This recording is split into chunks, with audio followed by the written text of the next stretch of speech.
ఇంకొక చిన్న విషయం చెప్పాలి. చేబ్రోల్ నుంచి ప్రదీప్ అనే కుర్రోడు అనమాట. ఇంట్లో ఫ్రీ ఫైర్ ఆడుతున్నప్పుడు ఏదో అన్నారని చెప్పేసి దానికోసం పేరెంట్స్ మీద అలిగి చెన్నై వెళ్ళిపోవడం. అక్కడ ఎవరో మనలాంటి ఉంటారు కదా, వాళ్ళు కలిసాక వాళ్ళు ఏమన్నారంటే, తమ్ముడు ఇది కరెక్ట్ కాదు, నేను తప్పకుండా నీకు పనిపిస్తాను, కాకపోతే మీ అమ్మ వాళ్ళు మీ నాన్న వాళ్ళు ఎవరైనా సరే ఫోన్ చేస్తే పనిస్తానని చెప్పారు. సో వాళ్ళ అమ్మ వాళ్ళకి ఫోన్ చేశాడు. సో అయితే వాళ్ళు ఏం చేసి, నువ్వు ఇక్కడ ఉండడం కరెక్ట్ కాదు, అర్జెంట్గా ఇంటికి వెళ్ళిపో అని చెప్పారు.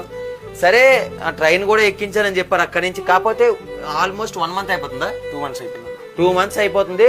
వాడు ఎక్కడ ఉన్నది కూడా తెలియదు. కింద ఫోటో ఇస్తున్నాను. ఫస్ట్ ఆఫ్ ఆల్ వాడు సోషల్ మీడియాలో వీడియోస్ చూస్తున్నాడంట.